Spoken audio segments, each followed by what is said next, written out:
In today's video, I'm going to teach you how to create charts in Microsoft SharePoint Lists. We'll take an existing SharePoint list and turn it into a clean chart on a page using the built-in Quick Chart web part so your team can understand the data at a glance. Start by opening your organization's SharePoint homepage. From there, go to your personal or followed sites area, often labeled My Sites or similar entry point, and choose the site that contains the list you want to visualize. Make sure you have permission to edit pages on this site. If you don't, you'll need an owner or admin to grant access. Once you're on the site's page where you want the chart to appear, switch the page into edit mode. You'll see the modern page editor with the canvas and a plus sign where you can add content. If the web part picker is collapsed, expand it and choose the option to see all web parts. This gives you the full catalog of what you can place on the page. Find and insert the Quick Chart web part. It's designed for simple visualizations and is perfect for pulling data straight from a SharePoint list.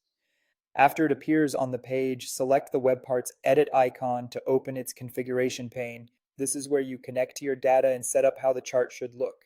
Choose your SharePoint list as the data source. For best results, the list should be in the same site and contain the columns you need.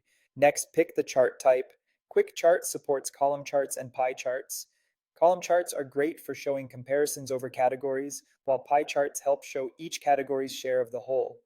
Now map your data, set the labels to a text-based column from your list, such as a category or name, then set the values to a numeric or currency column that represents the measure you want to visualize. If the values column includes blanks or text, clean that up in the list for the most accurate results. As you configure, the preview updates so you can confirm the chart matches your expectations.